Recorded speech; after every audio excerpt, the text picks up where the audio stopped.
things are better left unknown. And I'll never find you here, 'cause no one's ever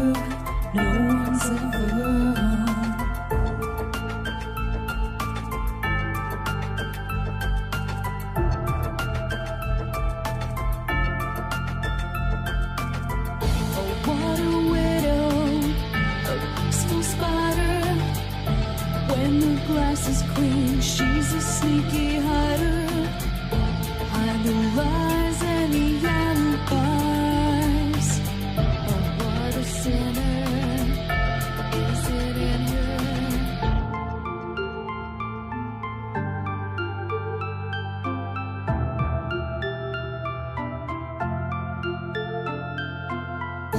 What's the truth in this riddle? Is love really just this simple? I can't seem to find my way in this world that never stays.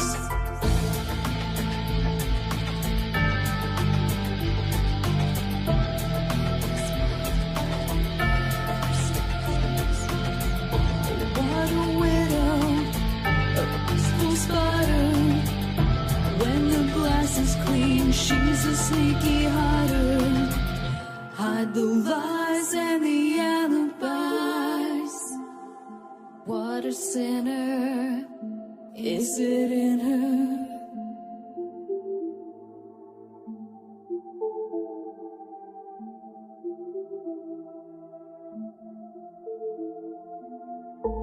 Is this real? Just illusion? I'm lost in the wonderland of confusion.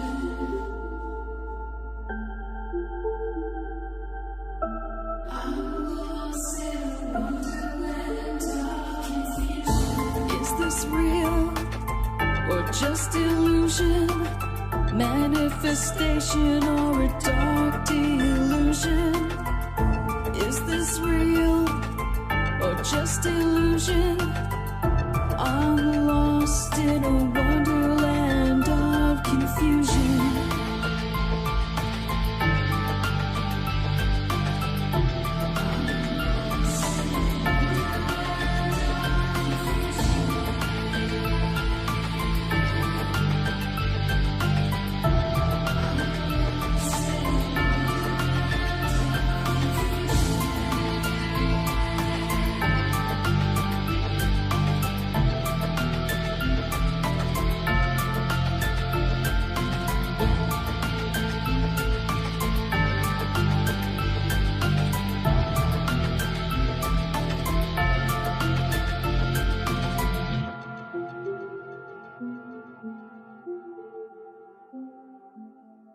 This is Cynthia Sue Larson with Reality Shifters and the International Mandela Effect Conference, and you're now listening to Darkwolf's Den Show on Ripon Common Sense Radio. Ripon Rabbit Hole is a community-driven radio. At times the community comments may reveal prejudices and other beliefs that we or our sponsors do not condone. Views or opinions expressed by the community, callers, or guests are those of the individual speaking and do not represent the views or opinions of this site. Ripon Common Sense content is intended for mature audiences only. Enjoy.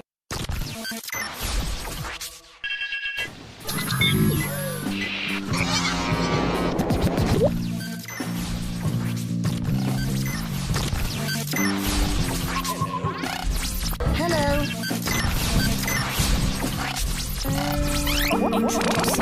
Lasers. Hello.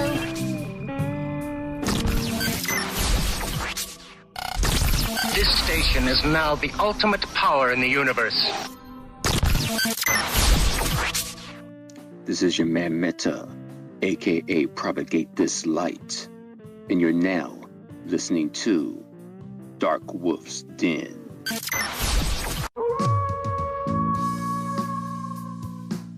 Are ghosts real? We had 1,000 hours of continuous communication with the spirit world. Does time travel actually exist? The laws of physics seem to be compatible with time machines. You know, sometimes I wonder about reincarnation. Don't you? A 4-year-old boy in Adelaide, Australia, has told his parents that he used to be Britain's Princess Diana. What would happen if the world found out that aliens were real? I didn't say disclosure would be easy, but what is the alternative? To establish a space force as the 6th branch of the armed forces. We have so many questions and yet so little time, so to have you here, the pleasure is all mine. Coming to you from a secret mountain cave, hidden deep within the Idaho wilderness. This is the Darkwolf's Den Show. Now, here is your host, Jerry Hicks.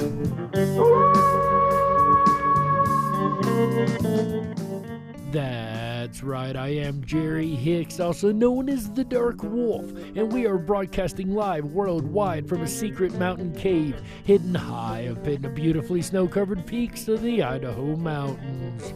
Ripping through the electromagnetic soup, tearing through the atmosphere, and tunneling away into your radio like a quantum particle. This is the Darkwolf's Den Show for Thursday, January 21st, 2021. So whether you're on the edge of reality, the edge of the galaxy, or the edge of your seat, we're glad you chose us to be right there with you. Ladies and gentlemen, tonight we are going to talk about Pan-Psychism as it relates to consciousness. This is a philosophical idea that has started to cross the boundaries over into science, and there's a whole lot to go through and a little time to get there, ladies and gentlemen. So without further ado, we are going to get this party started. But first, today in history. And I'm going to go ahead and apologize beforehand because this one is just a little bit dark. But ladies and gentlemen, on this day in 1793, Louis XVI of France is executed by the guillotine in Paris following his conviction for high treason. That's right, ladies and gentlemen, a little dark but incredibly interesting. And that is today's in history.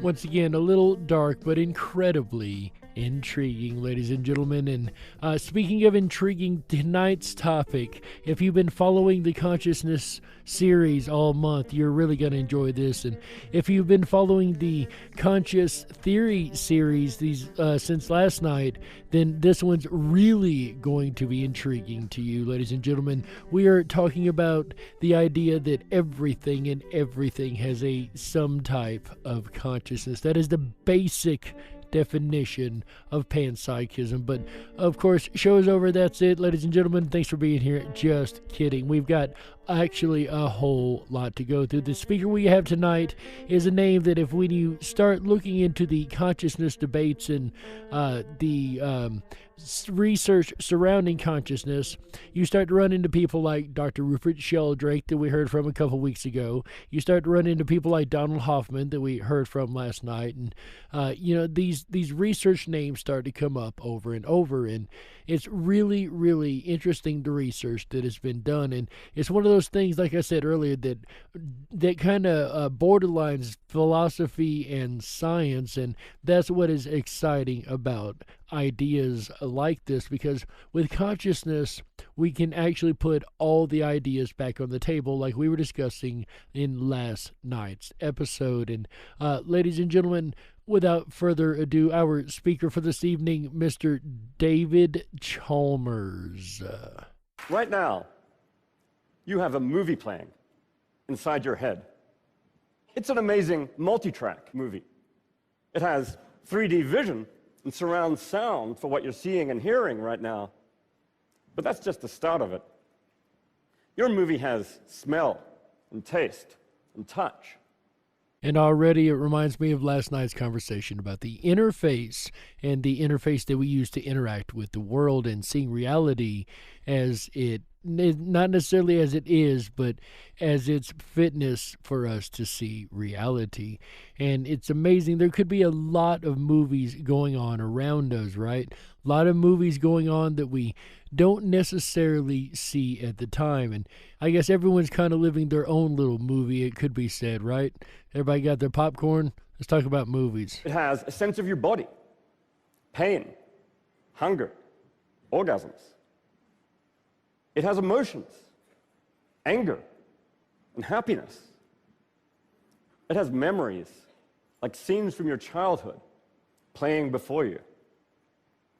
And it has this constant voiceover narrative in your stream of conscious thinking. You guys have that inner voice. I know I do. I've got a little guy in the back of my head that goes nuts when something crazy happens. I try to keep it, cool and calm on the outside, but the little guy inside is losing his mind, right? At the heart of this movie is you experiencing all this directly. This movie is your stream of consciousness, the subjective experience of the mind and the world.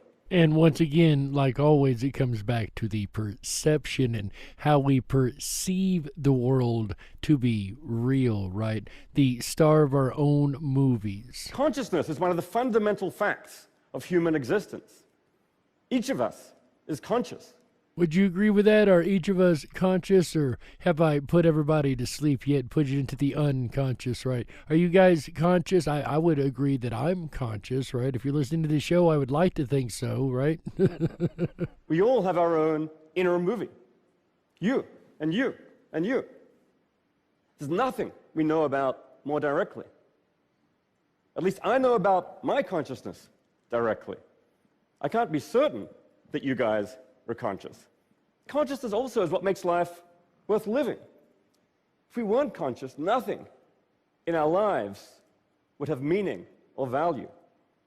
And it calls back to earlier shows we did and the idea of illusion, right? The idea that you have to be conscious to experience illusion. But at the same time, it's the most mysterious phenomenon in the universe. Why are we conscious? Why do we have these inner movies? Why aren't we just robots who process all this input, produce all that output, without experiencing the inner movie at all? Because as we know, that's exactly what scientism and neuroscience says that we are. We're just great big lumbering robots, as we heard in an earlier episode. I can't remember who said that, but I clearly disagreed with it then, and I disagree with it now. We're more than just big lumbering robots. We actually have conscious experiences, inner dialogues, inner movies, as he has put it here. Right now, nobody knows the answers to those questions. I'm going to suggest that to integrate consciousness into science, some radical ideas may be needed. And that, ladies and gentlemen, is the voice of a true scientist, a person who is willing to look at the more radical ideas and see what they may actually offer. Because if we look back at science, the radical ideas at the time turn out to be the correct ideas later. Some people say a science of consciousness is impossible. Science, by its nature, is objective. Consciousness, by its nature, is subjective. So there can never be a science of consciousness. What do you think? That's a big divide between objective and subjective reality, right? Can there be a science of consciousness? It reminds me of the broad gap between quantum physics and regular physics. Quantum physics has a set of rules that goes by, and then macro physics, or what we consider regular, real world solid physics, large object physics, have a set of rules they go by. But the two sets of rules completely go against each other. However, they work perfectly in tandem, though science has no idea why. It's kind of the same analogy as we're talking about here. with two very opposing ideas, the conscious subjective reality opposed to the scientific objective reality. Two different sets of rules for two things that actually work together, but there's no idea why. For much of the 20th century, that view held sway. Psychologists studied behavior objectively. Neuroscientists studied the brain objectively. And nobody even mentioned consciousness. And never the twain shall meet, right? Just break everything up into different materialist worldviews and see if we can figure out, break it down to its smallest pieces and see if we can figure out what's going on here. Let's root around in here with a little stick and see what we can find, right? That seems like a kind of a bad approach to me. It's compartmentalizing to stop asking the questions, which eventually, luckily, that has been overcome. Even 30 years ago, when TED got started, there was very little scientific work on consciousness. Now, about 20 years ago, all that began to change. Neuroscientists like Francis Crick and physicists like Roger Penrose said now's the time for science to attack consciousness. Now remember, if you've heard my earlier shows, you may have heard me mention the fact that the scientific method was literally created to cut consciousness out of the picture. There was no reason to test consciousness. Everybody knew they were conscious. Why even look at it? There's no reason to. But the fact that they finally decided to take a look at consciousness in a serious scientific effort really actually is kind of, what's the word I'm looking for, kind of inspiring. The fact that science is starting to take these steps out of dogmatism and into real science once again. And since then, there's been a real explosion, a flowering of scientific work on consciousness. And this work has been wonderful, it's been great, but it also has some fundamental limitations so far. The centerpiece of the science of consciousness in recent years has been the search for correlations between certain areas of the brain and certain states of consciousness.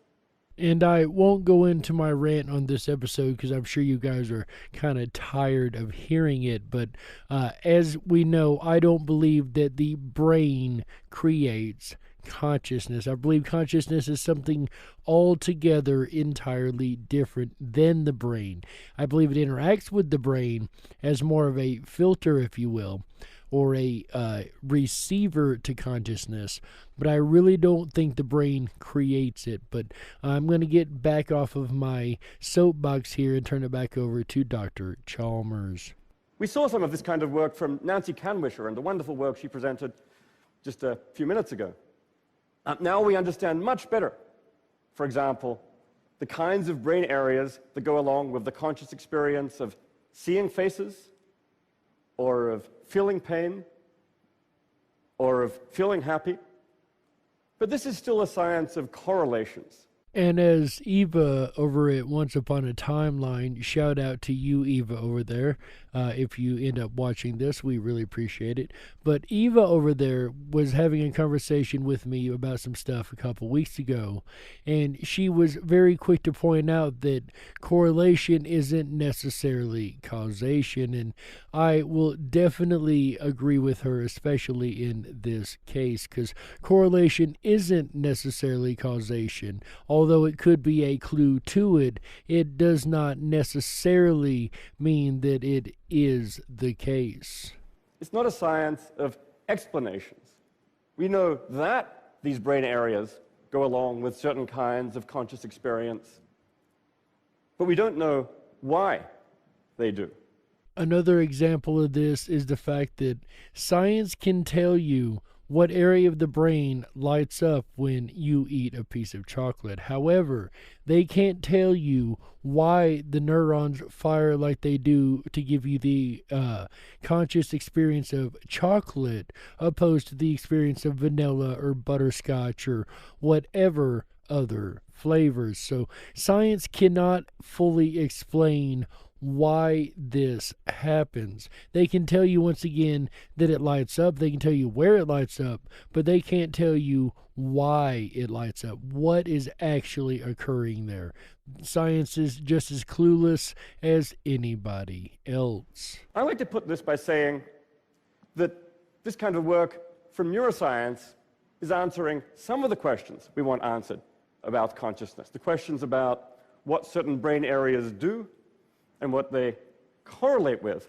But in a certain sense, those are the easy problems. No knock on the neuroscientists. There are no truly easy problems of consciousness. But it's the easy problems of consciousness opposed to the hard problem of consciousness, which is, once again, the why. But it doesn't address the real mystery at the core of this subject. Why is it that all that physical processing in a brain should be accompanied by consciousness at all? Why is there this inner subjective movie? Right now, we don't really have a bead on that. How can unconscious matter come together, start firing in the right order to suddenly create consciousness in all humans? It doesn't make a lot of sense. You, again, like I've said in previous episodes, you can't stack up a pile of bricks and make a consciousness. You can't stack up a pile of flesh and make it conscious. So why does consciousness exist? Why do we have these inner experiences as much as the outer experiences? Why do we experience consciousness at all? Now you might say, let's just give neuroscience a few years. It'll turn out to be another emergent phenomenon, like traffic jams, like hurricanes, like life, and we'll figure it out. The classical cases of emergence are all cases of emergent behavior. How a traffic jam behaves, how a hurricane functions, how a living organism reproduces and adapts and metabolizes. But all of these still assume a mechanical reason. Until they stop looking for the mechanical reasons and include the spirit or soul realm, in my opinion, the consciousness realm, then they're going to get nowhere really quick. But that is my opinion. All questions about objective functioning, you could apply that to the human brain and explaining some of the behaviors and the functions of the human brain as emergent phenomena. How we walk, how we talk, how we play chess. All these questions about behavior. But when it comes to consciousness, questions about behavior are among the easy problems. When it comes to the hard problem, that's the question of why is it that all this behavior is accompanied by subjective experience? And here are the standard paradigm of emergence, even the standard paradigms of neuroscience don't really so far have that much to say. As we know, they pretty well have nothing to say at all about why consciousness is arisen from the neurons and areas of the brain that are lighting up. And once again, I fully believe that is because the brain acts as more of a receiver than it is a production or making the emergence of consciousness. But of course, I'm getting old in saying that, aren't I? Now, I'm a scientific materialist at heart. Yeah, you heard that right, ladies and gentlemen. The thing that we rail against on this show constantly, materialism and materialist science. We have ourselves here a materialist. But, however, listen to this. I want a scientific theory of consciousness that works. And for a long time, I banged my head against the wall, looking for a theory of consciousness in purely physical terms that would work. But I eventually came to the conclusion that that just didn't work for systematic reasons. So even the materialist, after giving it everything he had and, as his words, banging his head against the wall, finally came to the conclusion that there is no material evidence for consciousness. There's no way you're going to explain the why of consciousness with a materialist world view. It's a long story, but the core idea is just that what you get from purely reductionist explanations in physical terms, in brain-based terms, is stories about the functioning of a system, its structure, its dynamics, the behavior it produces. Great for solving the easy problems, how we behave, how we function. And it reminds me of the conversation that we had last night with the computer analogy, right? With the desktop being the space-time and the icons moving through it. And in the same idea you have here, that you can explain the outcome of consciousness. I can tell you what my conscious experience is, as I've said before, but I can't prove to you that I'm any more conscious than you can prove to me. And there's no way to prove that either one of us aren't really a brain 100 or 1,000 years in the future in a glass jar hallucinating this conscious experience. There's no way to prove that that is or is not the case. So there's no way to prove that you or I are actually conscious, right? We know we're conscious, we know we're having subjective experiences, but why? That still doesn't answer the why we have these subjective personal experiences. But when it comes to subjective experience, why does all this feel like something from the inside?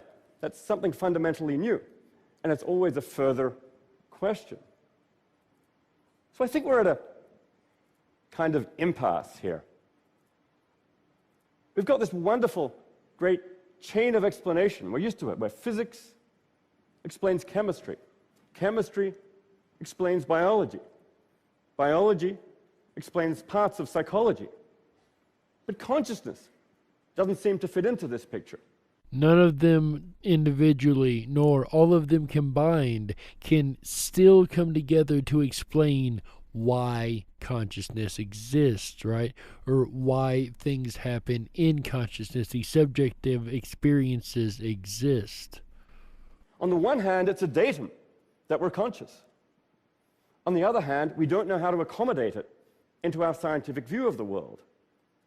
So I think consciousness right now is a kind of anomaly. And this is another sign of a good scientist. Instead of overlooking an anomaly and just pretending it isn't there or discarding it, they are actually taking a new approach and really asking, okay, this is anomalous. Why is this happening? Why is this anomaly occurring? What is actually going on? And this is the approach that I wish more of science would take to more things that are considered fringe topics. One that we need to integrate into our view of the world, but we don't yet see how. Faced with an anomaly like this, radical ideas may be needed. I think that we may need one or two ideas that initially seem crazy. And crazy ideas, that's my favorite, right? And the reason that's my favorite is, think about it. The crazy ideas that were considered radical and insane in the past, we now consider people of genius today because they thought outside the box and had those radical, crazy ideas and thoughts. Before we can come to grips with consciousness scientifically. Now, there are a few candidates for what those crazy ideas might be. And we are going to hear about those crazy ideas in the second half. That's right. Real quick, guys, before we go out to break, I've got a couple things I would like to announce.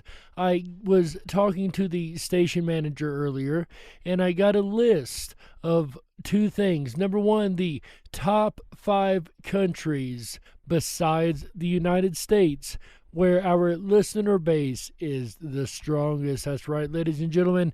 Shout out to everybody listening over in Canada. That's right.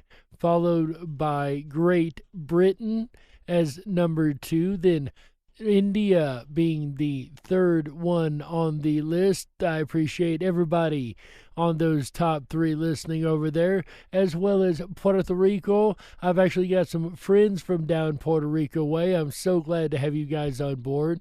You guys know there's a lot of craziness going down in Puerto Rico. I could do a whole month worth of shows just on the craziness and paranormal stuff in Puerto Rico. Actually, not a bad idea. I just might. And number 5 on the list, Morocco. We appreciate everybody tuning in. So many people in those top countries. And we've got some countries we've added to the list recently, ladies and gentlemen. We have grown from 26 countries worldwide to approximately 49 countries worldwide. That's right, ladies and gentlemen. We would like to welcome along Colombia, as well as the listeners over in New Zealand, Tanzania, Venezuela, Belgium, Mexico, and South Africa. We are so glad to have every last one of you guys along for the ride worldwide. That's right. It is an absolute honor and pleasure to be able to do these shows for you guys every week, and we appreciate every last one of our listeners, whether in the countries we've mentioned, whether you're at Ripon, Wisconsin, our home base, our flagship studio over there, or whether you are hanging around on YouTube listening to us, or even listening to us on demand over at the RiponRabbitHole.com, RiponRabbitHole.com. We're so glad to have you guys along for the ride, every last one of you guys. And with that said, ladies and gentlemen, we got to go ahead and take a network break right here, and we will be back with the second half of the Darkwolf's Den Show as we dig deeper into the concepts leading up to Pan-Psychism. All that and more right after these messages. Don't you touch that dial. That's right. We got to stoke the fires and run off the men in black. Don't touch that dial. We'll be right back.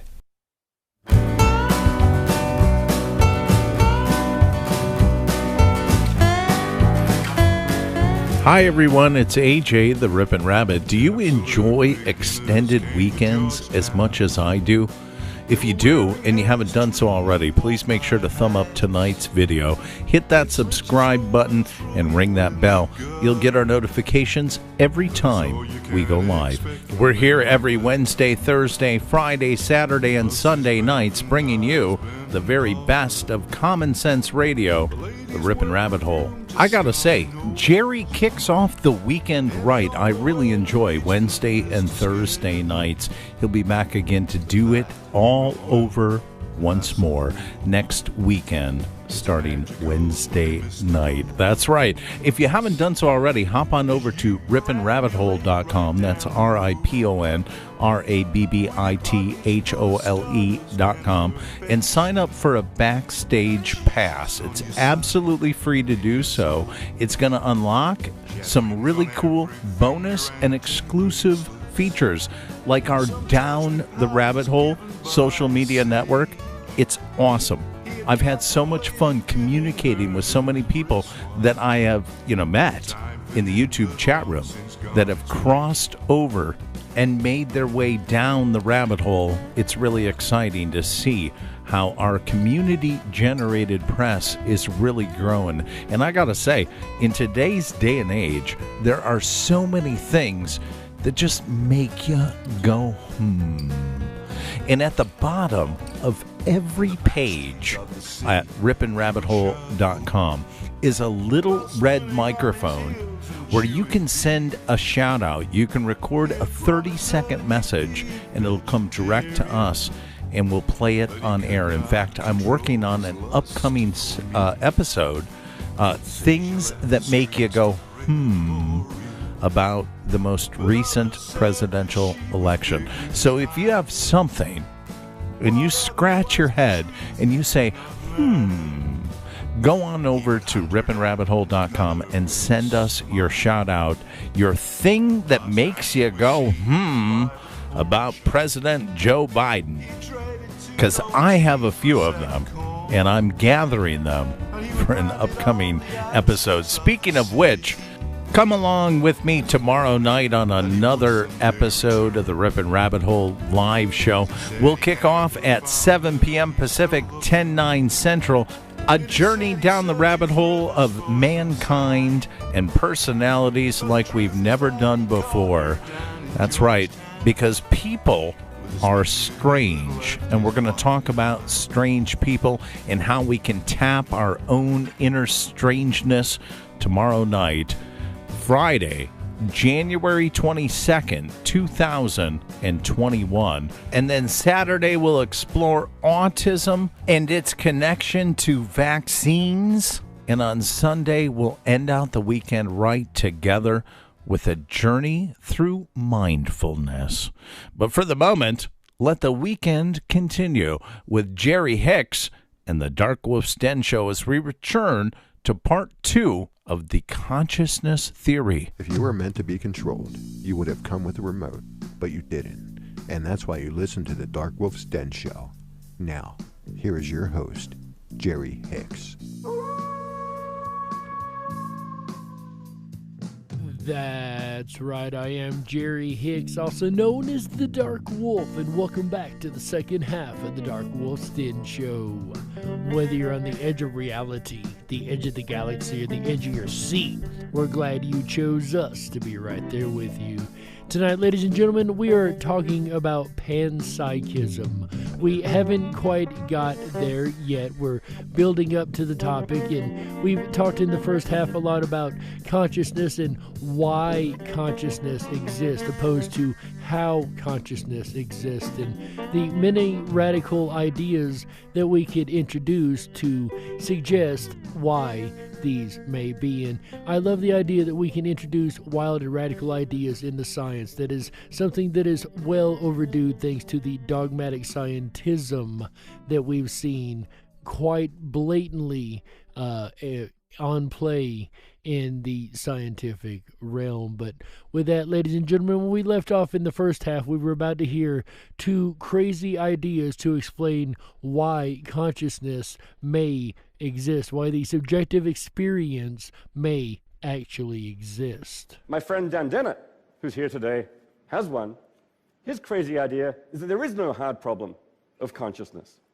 The whole idea of the inner subjective movie involves a kind of illusion or a confusion. Actually, all we've got to do is explain the objective functions, the behaviors of the brain, and then we've explained everything that needs to be explained. And this, of course, you will recognize as the classic neuroscience answer to the problem, which we know is not the correct answer. It's just the answer that they give. And I don't believe that when you figure out everything about the brain, you're going to figure out consciousness, because that is yet to be done to my knowledge. Well, I say more power to him. That's the kind of radical idea that we need to explore if you want to have a purely reductionist, brain-based theory of consciousness. Now, I guess I can give credit in that aspect. At least it's thinking outside of the normal box somewhat. I guess kind of sounds kind of inside the normal box to me, but okay, at least they're trying. E for effort, right? But there's a much better idea, actually, that may explain it a little bit more. At the same time, for me and for many other people, that view is a bit too close to simply denying the datum of consciousness to be satisfactory. And it doesn't go very far to explain the different things we've went over even thus far this month, from NDE to OBE to the twin effect to the ability to feel someone staring at you. It doesn't explain anything that could make that happen with just the materialistic reductionist brain theory in play. It will never, to my opinion, be able to explain those anomalous actions or anomalous qualities of consciousness, let alone the subjective experience we each individually have. So I go in a different direction. In the time remaining, I want to explore two crazy ideas that I think may have some promise. The first crazy idea is that consciousness is fundamental. Physicists sometimes take some aspects of the universe as fundamental building blocks. The strong and weak nuclear force, gravity, electromagnetism, these are all considered forces of the universe, fundamentally necessary for the universe to exist. It is being suggested, and as I was suggesting last night, and my theory is that consciousness is absolutely fundamental to the universe. Space and time and mass. They postulate fundamental laws governing them, like the laws of gravity or quantum mechanics. These fundamental properties and laws aren't explained in terms of anything more basic. Rather, they're taken as primitive, and you build up the world from there. And it kind of reminds me of what Rupert Sheldrake, I think it was talking about, that consciousness would be at the very, very basic level and would evolutionarily evolve from there as the creature would be more and more advanced. Now, sometimes the list of fundamentals expands. In the 19th century, Maxwell figured out that you can't explain electromagnetic phenomena in terms of the existing fundamentals, space, time, mass, Newton's laws. So he postulated fundamental laws of electromagnetism and postulated electric charge as a fundamental element that those laws govern. Well, I think that's the situation we're in with consciousness. If you can't explain consciousness in terms of the existing fundamentals, space, time, mass, charge, then as a matter of logic, you need to expand the list. And I could not agree more. I love the way he put that. As a matter of logic, you have to expand the list. I wish they would expand it more into the spiritual and soul realm. Maybe they would be able to find a little bit more answers. But the fact that he's willing to admit as a scientist that if you find an anomaly that doesn't work with what you've got so far, as Maxwell did, it's time to change the game or expand the list in order to find a new way to explain the phenomenon in which you are studying. The natural thing to do is to postulate consciousness itself as something fundamental, a fundamental building block of nature. This doesn't mean you suddenly can't do science with it. This opens up the way for you to do science with it. What we then need is to study the fundamental laws governing consciousness, the laws that connect consciousness to other fundamentals, space, time, mass, physical processes. Could you imagine that? An equation or a set of laws that explain how the consciousness itself is governed, from the connection to space-time to the connection between consciousnesses, the whole 9 yards. If it could all be mapped out, the fundamental laws that govern how consciousness itself works. I think that would actually be really awesome. What do you guys think? Go ahead and put a 1 in the chat room if you think it'd be really neat to have a fundamental explanation of laws or ideas that govern the explanation of how consciousness is done. Or go ahead and put a 2 if you don't think that's a good idea. You think consciousness is always changing and that can't be done.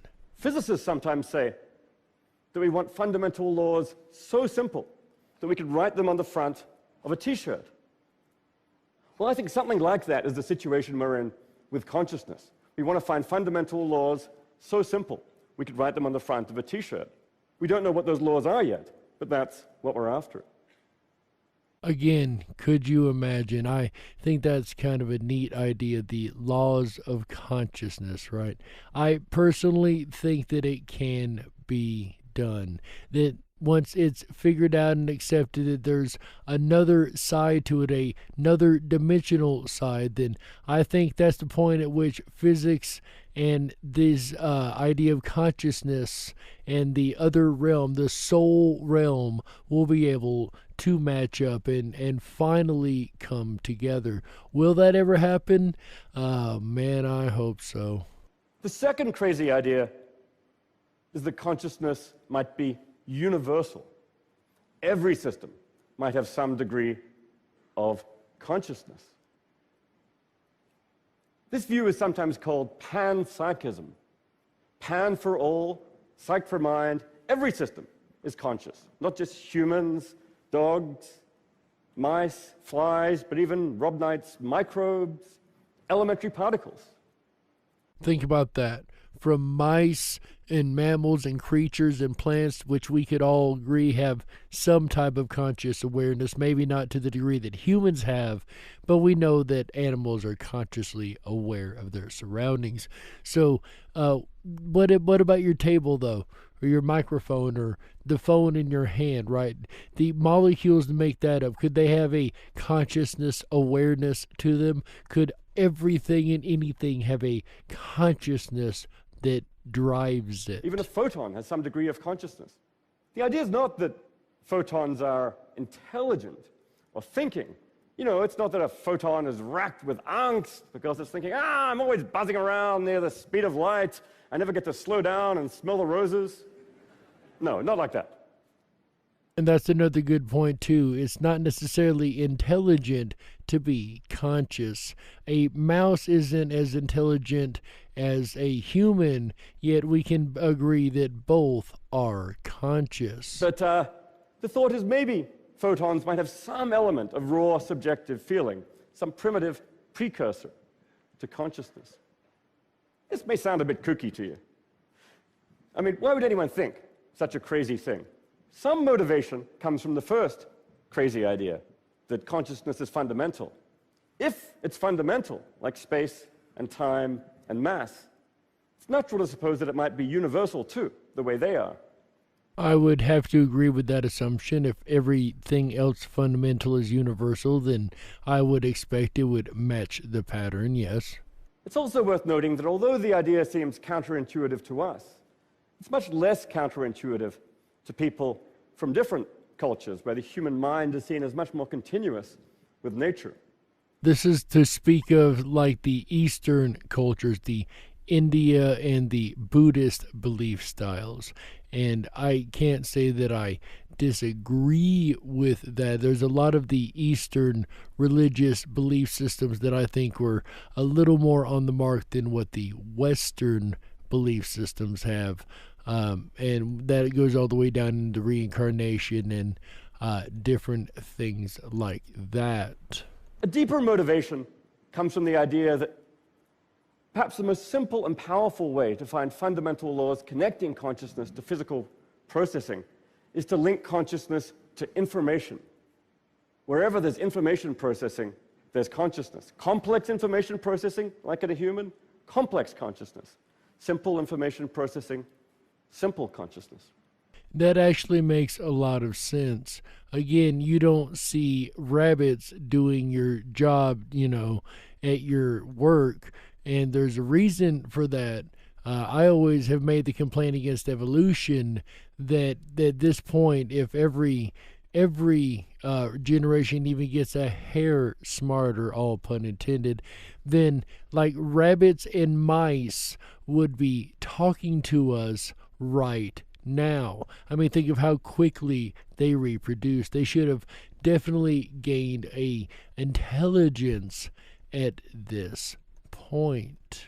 And the beetle from last night's episode with the bottle comes to mind in Australia, where it's a very simple creature. It doesn't process a lot of data. It couldn't even figure out that the bottle wasn't its mate. So small data processing, small consciousness. Big data processing, like humans, we do a lot of data processing at any given moment. We're processing tons and tons and tons of data just by being consciously aware. So the more data processing, the more consciousness involved. That does make sense to me, even from an evolutionary standpoint. A really exciting thing is in recent years, a neuroscientist, Giulio Tononi, has taken this kind of theory and developed it rigorously with a mathematical theory. He has a mathematical measure of information integration, which he calls phi, measuring the amount of information integrated in a system. And he supposes that phi goes along with consciousness. So in a human brain, incredibly large amount of information integration, high degree of phi, a whole lot of consciousness. In a mouse, medium degree of information integration, still pretty significant, pretty serious amount of consciousness. But as you go down to worms, microbes, particles, the amount of phi falls off. The amount of information integration falls off, but it's still non-zero. On Tononi's theory, there's still going to be a non-zero degree of consciousness. Like he said earlier, they're not exactly going to be expressing emotions or anything, but there will be some degree of consciousness to them. Thus, the particles come together, enough of them, they build and build and build to a higher degree of consciousness. That's the theory. In effect, he's proposing a fundamental law of consciousness. High phi, high consciousness. Now, I don't know if this theory is right, but it's actually perhaps the leading theory right now in the science of consciousness, and it's been used to integrate a whole range of scientific data. And it does have the nice property that it is in fact simple enough you can write it on the front of a t-shirt. Another final motivation is that Pan-Psychism might help us to integrate consciousness into the physical world. Remember we said earlier the physical world and consciousness go together about like physics and quantum physics go together.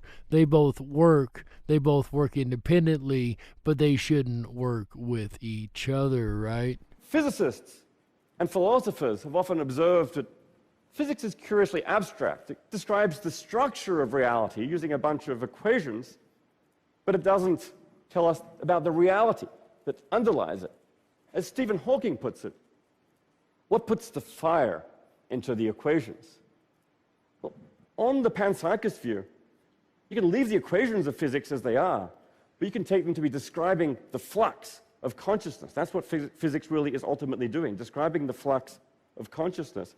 On this view, it's consciousness that puts the fire into the equations.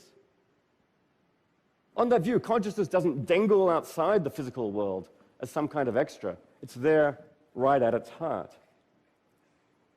This view, I think, the panpsychist view, has the potential to transfigure our relationship to nature.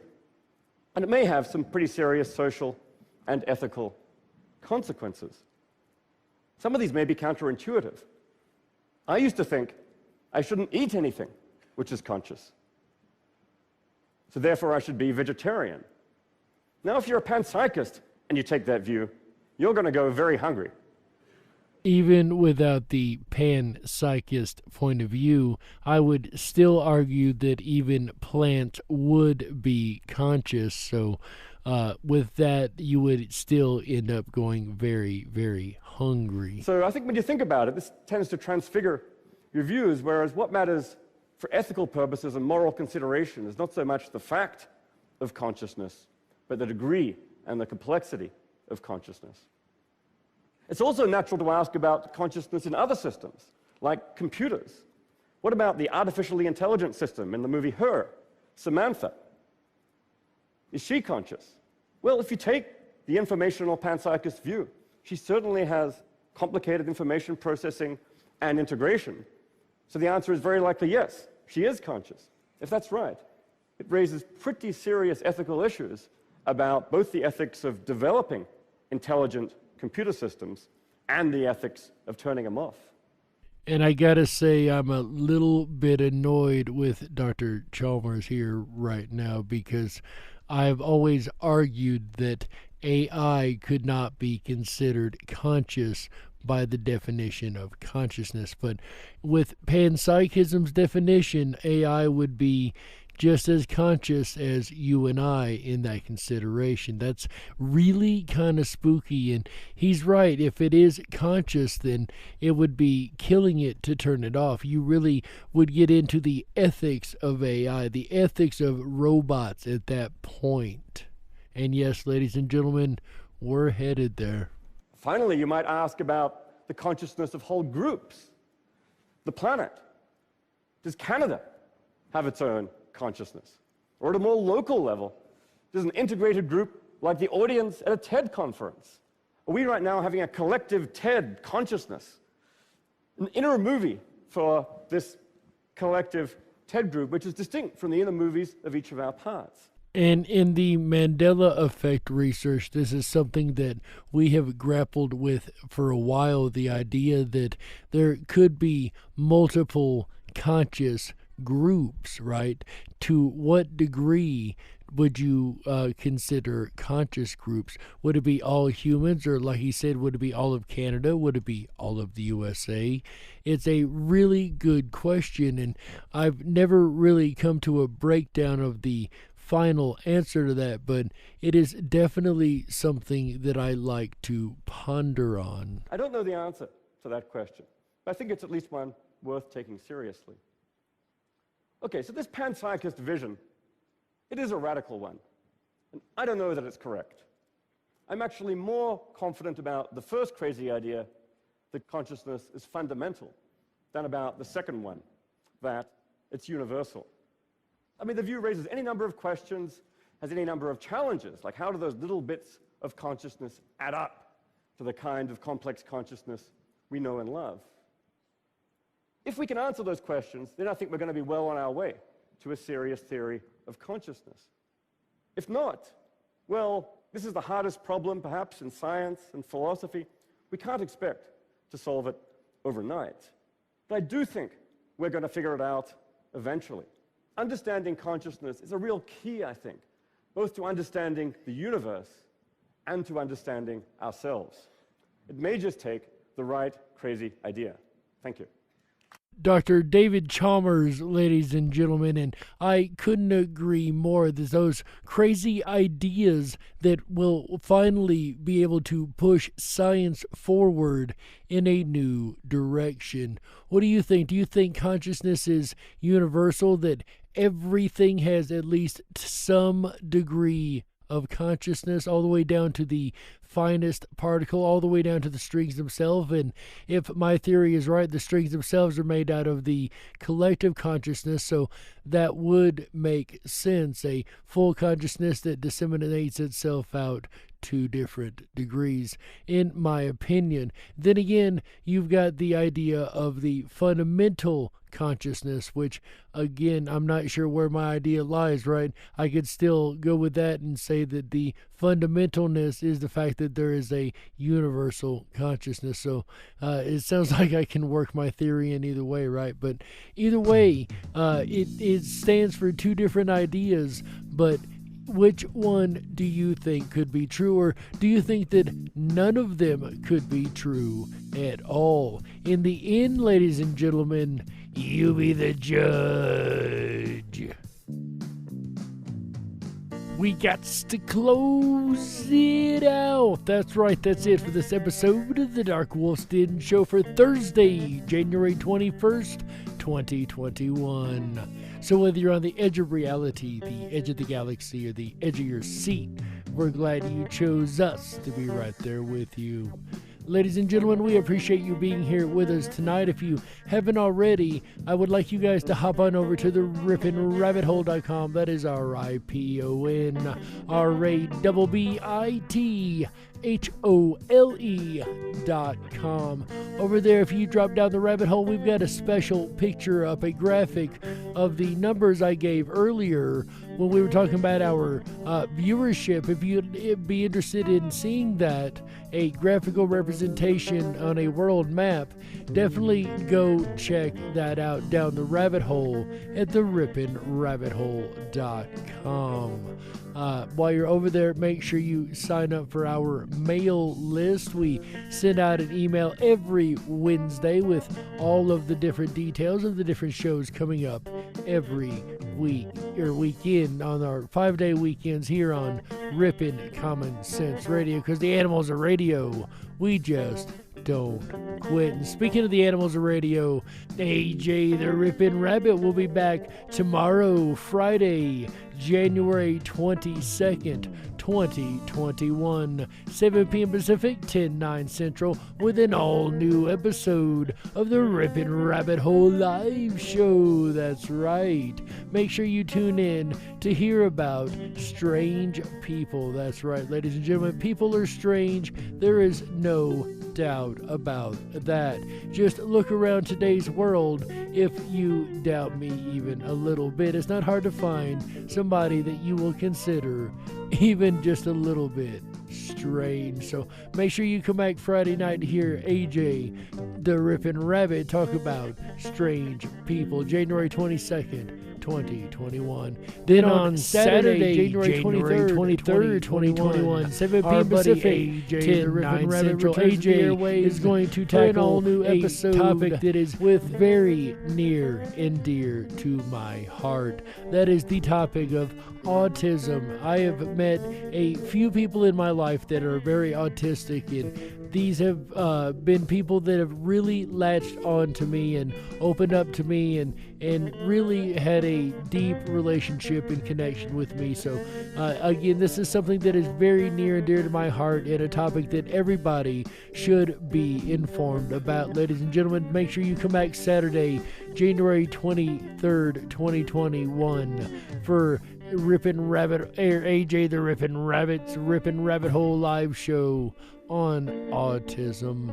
And then on Sunday, January 24th, 2021, 7 p.m. Pacific, 10, 9 Central, make sure you come back for the episode on mindfulness. Make sure you're mindful enough to check out the mindfulness episode.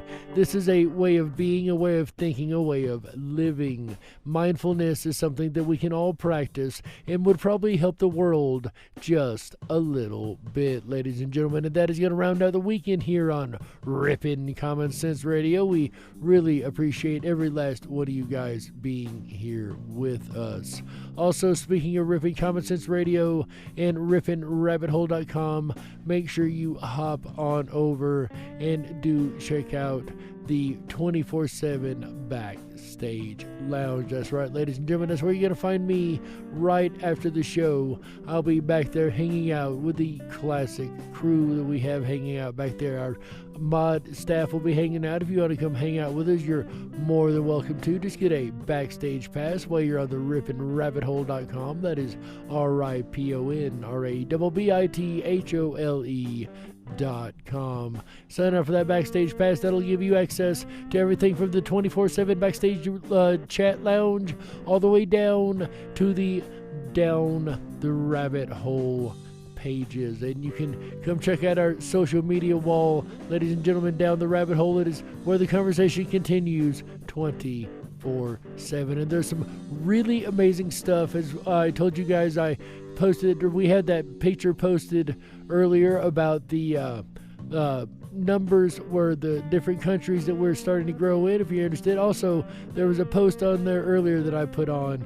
If you guys like to do a lot of reading and researching, I know I've got a lot of people out there listening that love to do research. If you really want to do a lot of research, I've got the gold mine for you. Go over to the Down the Rabbit Hole, drop down to the last post I made on January 21st, 2021. You will not be disappointed, I guarantee it. With that said, ladies and gentlemen, I hope everybody has enjoyed this weekend's episodes and this topic that we have been nailing down so hard. I can't wait to get back on the air next Wednesday and Thursday with you guys. I know AJ has got a lot of wonderful topics coming up this weekend, and I hope you guys enjoy them a lot. I'll be listening on the sidelines, and I hope you guys have a great weekend, ladies and gentlemen. On behalf of Chick Mandela Effect, Walt House, Michael Musco, AJ the Rippin' Rabbit, the entire mod team over there. I forgot to shout out our special friend Earth Daughter. She helps us mod over there. I totally forgot to shout her out last night. I sincerely am sorry, Earth Daughter. You do an amazing job over there also. Thank you so much for coming back every week and helping us out. I can't believe I forgot that last night, ladies and gentlemen. On behalf of all those folks, as well as everybody at Rippin' Common Sense Radio, my name is Jerry Hicks, also known as the Dark Wolf. And remember always, stay awake, but dare to dream. How yeah! Good night, everybody.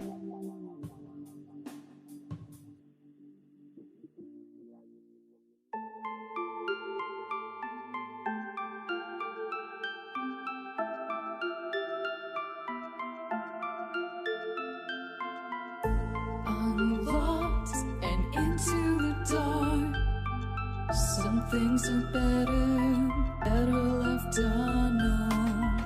And I'll never find you here, 'cause no one's ever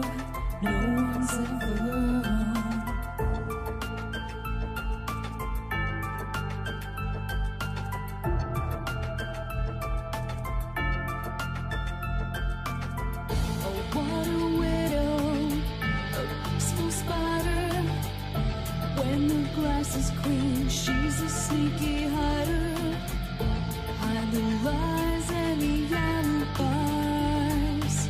Oh, what a sinner. Is it in her?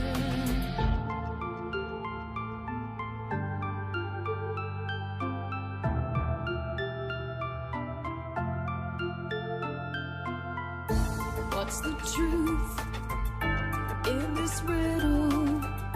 Is love really just this simple? I can't seem to find my way in this world that never stays.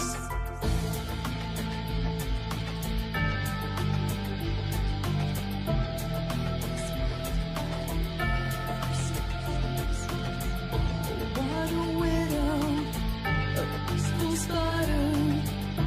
When the glass is clean, she's a sneaky hider. Hide the lies and the alibis.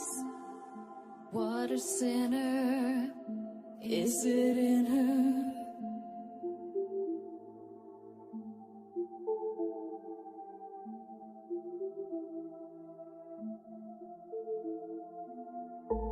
Is this real? Just illusion? I'm lost in the wonderland of confusion.